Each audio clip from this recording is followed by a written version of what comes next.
Hello students, chapter 2 theory of consumer behaviour and lecture 3। आज का first topic लेते हैं मोनोटोनिक प्रेफरेंसेस। सबसे पहले देखते हैं मोनोटोनिक प्रेफरेंसेस क्या है। A consumer preference are monotonic if only if between any two bundles the consumer prefer the bundle which has more of at least one of the goods and no less of the other goods as compare to the other bundle. ये एक definition दे रखी है आपकी monotonic preferences की। यहाँ क्या है कि एक कंज्यूमर है और कंज्यूमर साफ साफ बिल्कुल क्लियर है कि वो उस बंडल को लेना प्रेफर करेगा जिसमें क्वांटिटी ज़्यादा है, चाहे एक ही गुड की क्वांटिटी ज़्यादा है और किसी की क्वांटिटी कम नहीं है। फॉर एग्ज़ाम्पल मान लीजिए आपका क्या है, एक बंडल है और इस बंडल के अंदर आपके कुछ गुड्स रखी हुई हैं और एक और बंडल है उसके अंदर भी आपके कुछ गुड्स रखी हुई हैं और देखने में साफ पता चल रहा है। जैसे इन दोनों बंडलों में आप देख लीजिए कि आपका जो ये वाला बंडल है उसमें गुड्स ज़्यादा हैं, तो देखने से ही पता चल रहा है यहाँ पर कि इसमें गुड्स ज़्यादा हैं, तो हम इसको प्रेफर करेंगे। ये तो मैंने आपको डायग्राम से बनाया, ठीक है ना, कि भाई इसमें गुड्स अपनी ज़्यादा हैं, ये ए नाम दे देते हैं और ये बी नाम दे देते हैं। बी जो आपका बंडल दिख रहा है इसमें क्या है, आपकी गुड्स ज़्यादा हैं तो हम इसको प्रेफर करेंगे, और ए में आपकी गुड्स कम है तो हम इसको प्रेफर नहीं करेंगे, हम इसको लेना पसंद नहीं करेंगे।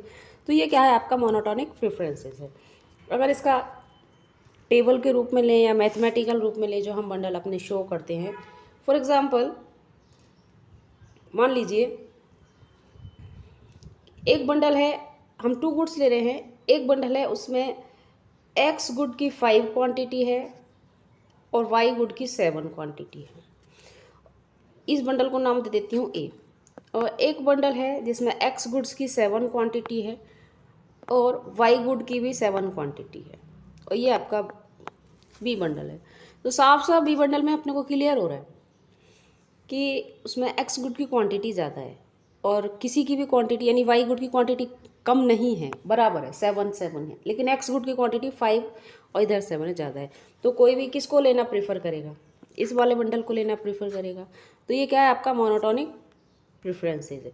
मोनोटोनिक प्रेफरेंसेस का मतलब क्या होता है यहाँ पे कि हमारे पास 2 बंडल हैं, 2 बंडल्स हैं, वो दोनों बंडल्स में से वो किसको लेना पसंद करेगा जिसमें एटलीस्ट 1 गुड ही क्यों ना हो, या तो 2 गुड्स थी अभी इस बंडल पर, 1 गुड ही क्यों ना हो, वो ज़्यादा आ रही है बजाय, और दूसरा कोई भी गुड्स कम नहीं हो रहा है, ठीक है ना। साफ साफ जिसमें क्लियर होता है कि भाई ये इसमें और ये इसमें ज़्यादा है और उसमें कम है, तो कम वाले को प्रेफर नहीं करेगा वो, जिसमें मटेरियल ज़्यादा है, गुड्स ज़्यादा हैं, उसको प्रेफर करेगा, वो मोनोटोनिक प्रेफरेंस है। Next topic indifference map. हमने इंडिफरेंस कर्व पढ़ा, अब लेते हैं इंडिफरेंस मैप। इंडिफरेंस कर्व में क्या कर्व, ये आपका हो जाता है इंडिफरेंस कर्व, और अगर एक से अधिक कर्व उस पर बन रहे हैं तो ये क्या हो जाएगा, आपका इंडिफरेंस मैप। अगर सिंगल कर्व बना हुआ है, एक ही कर्व बना हुआ है जैसे IC, तो ये तो क्या हो गया, इंडिफरेंस कर्व हो गया। अगर एक ही एक्स और वाई एक्सिस पे आपके एक से ज़्यादा कर्व बन जाते हैं जैसे IC1 IC2, तो ये क्या हो गया, आपका इंडिफरेंस मार्क मैप हो गया, ठीक है। अब यहाँ पे देखिए क्या लिखा हुआ है आपका, monotonicity of preference implies that, मतलब हम मोनोटोनिसिटी ऑफ प्रेफरेंसेस अभी हमने पीछे पढ़ा था, लास्ट स्लाइड में हमने इसको देखा। इसका मतलब क्या है, any 2 indifference curve the bundle of on the one which lies above are prefer to the bundle on the one which lies below. यानी अभी मैंने आपको इंडिफरेंस कर्व बताया, जैसे मान लीजिए ये आपका इंडिफरेंस मैप, यहाँ पे एक आपका इंडिफरेंस कर्व IC1 बना हुआ है, एक आपका IC2 बना हुआ है, और मैं यहाँ पर आपके हम क्या करते हैं, 2 ले लेते हैं, ये A ले लेते हैं और ये B ले लेते हैं, ठीक है ना। A पर जो कॉम्बिनेशन है वो कौन सा है, ये वाला है, और B पे कॉम्बिनेशन ये वाला है, और यहाँ पे आप देखिए ये जो आपकी वाई गुड है वो क्या है, इतनी ही मिल रही है, लेकिन आप एक्स गुड को देखिए A पर और B में कंपेयर कीजिए, A और B में A में कम मिल रहा है और B में ज़्यादा मिल रहा है, ठीक है ना। और मोनोटोनिसिटी क्या कहती है मोनोटोनिक प्रेफरेंस क्या कहता है कि जिस पे हमको ज़्यादा मिल रहा है हम तो उसको लेंगे, कंज्यूमर उसी को लेना पसंद करेगा, कम वाले को लेना क्यों पसंद करेगा? तो यहाँ पे वो बी को प्रेफर करता है या बी लेना पसंद करेगा। तो यहाँ पे दो हैं, एक IC1 है और एक IC2 है। तो IC1 पे जो सेटिस्फेक्शन लेवल है वो IC2 की तुलना में कम है, क्योंकि हमें यहाँ पर जो एक्स एक्सिस पे जो हमें गुड्स मिल रही है वो कितनी मिल रही है, वो कम मिल रही है। और IC2 पे जो हमें बी पॉइंट, यहाँ बी पॉइंट पे जो हमें सेटिस्फेक्शन मिल रहा है, मैं इसको O1 कर देती हूँ, यहाँ O और ये P और P1, ओके। यानी हमें यहाँ पर क्या मिल रहा है, P और P1 ज़्यादा मिल रहा है, ठीक है। हमें क्या मिल रहा है यहाँ पर, ज़्यादा मिल रहा है। तो इंडिफरेंस कर्व में क्या होता है कि ऊपर वाला यानी ये अबव वाला जो अपना इंडिफरेंस कर्व है वो बिलो वाले इंडिफरेंस कर्व से हमें ज़्यादा सेटिस्फाई करता है, बिलो वाले कर्व से हमें क्या करता है, ज़्यादा सेटिस्फाई करता है। ऐसा मैप में, ऐसा क्या होता है आपके मैप में देख सकते हो आप। जैसे देखिए यहाँ पे आपके इस डायग्राम में 3 आपके इंडिफरेंस कर्व है, IC1, IC2, IC3। तो IC1 पे जो हमें सेटिस्फेक्शन मिलेगा, IC1 यहाँ मिल रहा है इतना, और ये IC2 और ये IC3। तो आप IC1 पे देखिए, IC1 पे हमको जितना सेटिस्फेक्शन मिल रहा है वो A है और ये B है और ये C है, ठीक है ना।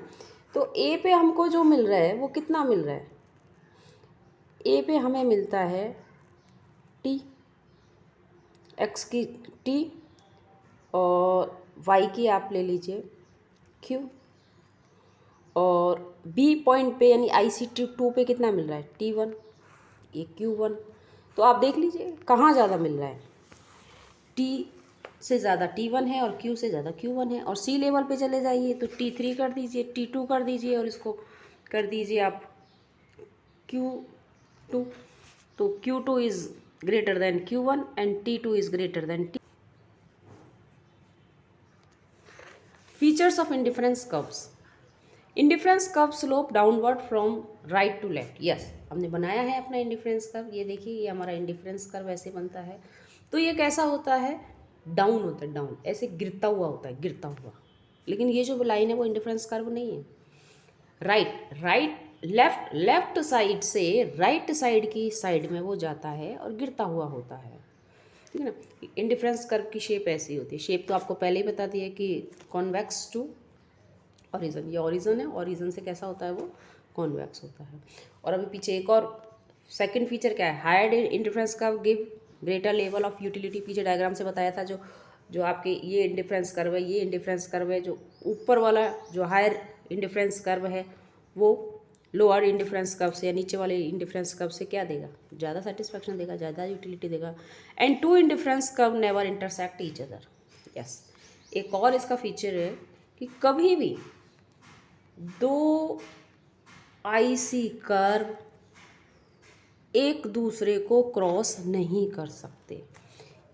इस पॉइंट पे आप नोटिस कीजिए ये क्रॉस कर रहा है। और हमारा एक फर्स्ट रूल क्या कहता है कि IC कर्व के हर पॉइंट पे मिलने वाली यूटिलिटी या मिलने वाला सेटिस्फेक्शन लेवल कैसा होता है, एकदम बराबर होता है। अब ये IC1 है, इसको मैं एक बार डिफरेंट कर्व लाइन से शो करती हूँ। दिस इज़ योर IC1 के इस पॉइंट पे किसी भी पॉइंट पे जो हमें सेटिस्फेक्शन लेवल है वो कैसा रहेगा, बराबर रहेगा।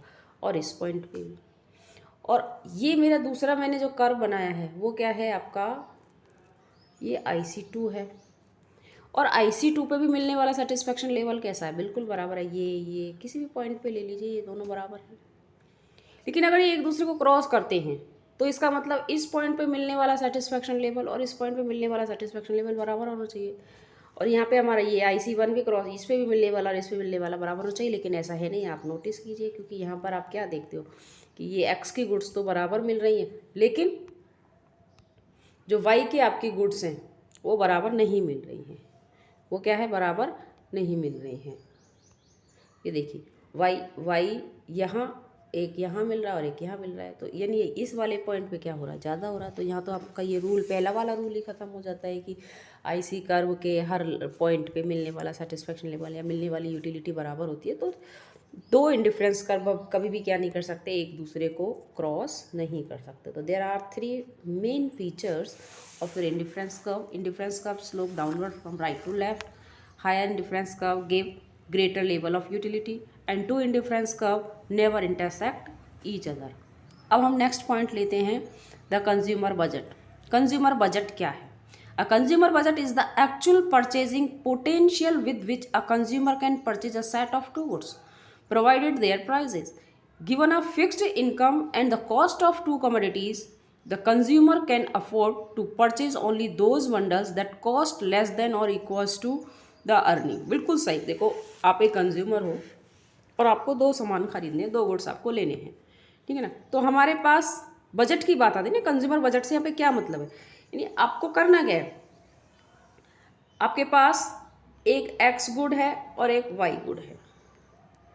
एक्स गुड की भी प्राइस दी हुई है और वाई गुड की भी प्राइस दी हुई है, और आपकी अर्निंग यानी आपके पास जो मनी है, जो आपकी इनकम है, वो भी दी हुई है। तो हमारे पास जो इनकम है, हम इन दोनों गुड्स की, एक्स की और वाई की, कितनी क्वांटिटी परचेज कर सकते हैं जो हमारे बजट में आ रही है, जो हमारे बजट में, और उसकी प्राइस भी दी हुई है। ऐसा नहीं है, दोनों गुड्स की क्या दे रखी है, प्राइस दे रखी है। तो कुल मिला के हम दोनों गुड्स के कौन सा कॉम्बिनेशन ले सकते हैं जो हमारे मनी में, जो हमारे अर्निंग के अंदर आ रहा है, या तो अर्निंग के बराबर हो या अर्निंग के अंदर आ रहा हो। अर्निंग से ज़्यादा हम नहीं ले सकते, यहाँ पे उधारी का काम नहीं है, ठीक है ना। तो यहाँ पे क्या है, कंज्यूमर बजट मतलब क्या हो गया, वो एक्चुअल परचेजिंग पावर। जैसे मान लीजिए मेरे पास 200 रुपीज़ है, मेरी अर्निंग कितनी है, 200 रुपीज़ है, और मेरे को उन दो चीज़ों पे खरीदना है, दो गुड्स पे खरीदना है। उनकी, हमारी ये 200 भी फिक्स है और उनकी प्राइस भी दी हुई है। तो मैं कितनी कितनी क्वांटिटी खरीद सकती हूँ, उतनी ही खरीद सकती हूँ जो 200 रुपये के अंदर अंदर आ रही है या 200 रुपये में आ रही है, उससे ऊपर हम नहीं जा सकते, ठीक है ना। तो वो क्या हो जाएगा, आपका कंज्यूमर बजट हो जाता है। अब आ जाता है आपका बजट सेट। बजट सेट क्या है? The budget set a collection of bundles that the consumer can buy with her income at the prevailing market price. Yes, जब हम किसी गुड्स को खरीदते हैं और इकोनॉमिक्स में बात करते हैं तो उसकी प्राइस दी हुई होनी चाहिए। प्राइस दी हुई होगी तभी तो हम किसी चीज़ का कैलकुलेट कर पाएंगे कि वो हमें कितनी मात्रा में खरीदनी है। इनकम भी दी हुई होनी चाहिए और उसकी प्राइस भी दी हुई होनी चाहिए। तो बजट सेट क्या है, उन बंडल्स का कलेक्शन है, यानी एक ही नहीं, कई सारे बंडल्स हम बना सकते हैं कि हम ये वाला भी खरीद सकते हैं, ये वाला भी खरीद सकते हैं, बशर्ते वो हमारे बजट के अंदर आए या बजट में आए। The budget set is always bundled above by the budget line, bounded above by the budget line. Graphically, all bundles that lie inside the budget constraint and on the budget constraint from the budget set. तो आपका बन जाता है consumer budget constant, क्या बनता है, P1 X1. X1 is good name and P1 is the price of the good. P2 and X2. X2 is the second good name, यानी आपकी कमोडिटी का नेम है, और P2 is the price of second good. दोनों में जितना खर्चा हो रहा है, ठीक है ना, ये आपकी दोनों में जितना खर्चा हो रहा है, यानी X में X1 और X2 इन दोनों गुड्स में जितना खर्चा हो रहा है वो मनी मैंने आपको क्या बताया था, अर्निंग 200 रुपीज़, कुछ भी हो सकता है, ठीक है ना। तो वो क्या होता है, ये जो उनका खर्चा है वो या तो मनी के बराबर होगा या मनी से कम होगा। तो M is the income of consumer, P1 is the price of good 1, X1 is the quantity of good 1, P2 is the price of good 2 and X2 is the quantity of good 2। तो ये आपका एक formula है consumer budget constraint. तो आप learn करना consumer constraint कहाँ तक आता है आपका, बिलो मनी या इक्वल्स टू मनी। नेक्स्ट आता है आपका बजट लाइन। बजट लाइन समझ में आ गया होगा। The line consist of all budget which cost exactly equals to M, this lies in the budget line. मैंने अभी आपसे क्या कहा था कि हम एक्स गुड्स और वाई गुड्स की प्राइस दोनों की दी हुई है, लेकिन हम वो कितनी मात्रा में खरीद सकते हैं, या तो वो बजट के अंदर आए या बजट के साथ आए। यानी अगर बजट के अंदर आता है तो वो क्या होगा, बजट कांस्टेंट होगा, और बजट लाइन क्या होगी, जो इक्वल्स टू बजट, यानी पूरे के पूरे 200 रुपये खर्च, पूरी की पूरी इनकम खर्च इक्वल्स टू इनकम, वो आपकी क्या हो जाती है, बजट लाइन हो जाती है। देखिए बना रखी बजट लाइन। अब बजट लाइन आपकी ये दे रखी, दो गुड्स ले रखे हैं, mangoes and bananas. First good is your mango and second good is your banana, हम ऐसा कह सकते हैं। अब ये बजट लाइन कैसे बनेगी, बजट लाइन बनाने के लिए ये पॉइंट और ये पॉइंट, ठीक है ना। मान लीजिए हमारे पास जितना भी इनकम है, just suppose m equals to 200, कितना है आपके पास 200 रुपये। अगर सारे के सारे पैसे ऑल 200 रुपीज़ हम मैंगो खर्च करने में लगा देते हैं तो ये पॉइंट बन जाता है मैंगो का। यानी मान लीजिए आपका मैंगो 20 रुपीज़ पर केजी आता है या 20 रुपीज़ का 1 मैंगो आता है और आप पूरे के पूरे 200 रुपये मैंगो खरीदने में लगा देते हैं तो कितने 10 मैंगो आ गए। तो 1 2 3 4 5 6 7 8 9 10, तो इस तरीके से 10 मैंगो आप खरीद सकते हो। यानी टोटल 200 रुपीज़ आप मैंगो खर्च करने में लगा रहे हो, ठीक है ना। सेम सिचुएशन अगर मान लीजिए आप दूसरा बनाना ले रहे हो, अब बनाना भी आपका प्राइस मनी इज 200 रुपीज़। मान लीजिए एक बनाना आपका आता है 10 रुपये का और आप सारे के सारे बनाना क्या कर रहे हो, 200 रुपये में सारे बनाना खरीदते तो कितने बनाना खरीद सकते हो, तो 20 बनाना खरीद सकते हो। तो यहाँ पे आपका क्या पॉइंट आ जाएगा, बनाना का जाएगा, यानी आप 1 2 3 4 5 6 7 8 9 10, ये 20 बनाना। यानी अगर ये पॉइंट क्या होगा, ये पॉइंट होगा कि टोटल मनी आप बनाना पे खर्च करते हो, ये पॉइंट क्या होगा, टोटल मनी आप मैंगो पे खर्च करते हो। जब दोनों को मिला लेते हो तो आपकी क्या बन जाती है, बजट लाइन। अब इस पॉइंट पे आप कोई सा भी कॉम्बिनेशन लीजिए, लेकिन वो बजट लाइन के अंदर नहीं होना चाहिए, बजट लाइन के ऊपर, बजट लाइन पर होना चाहिए। पर वो क्या हो जाएगा आपका, यानी यहाँ बजट लाइन का मतलब हो गया कि दोनों चीज़ों पे खर्च करने पर आपके पूरी की पूरी अर्निंग, पूरी की पूरी इनकम आपके पूरे 200 रुपये में क्या हो जाएंगे, खर्च हो जाएंगे। 200 रुपये जस्ट एग्जाम्पल है, कितनी भी इनकम हो सकती है, वो सारी की सारी इनकम आपकी इस बजट लाइन के अंदर आ जाती है। Change in the budget set, ये लेते हैं हम नेक्स्ट क्लास में।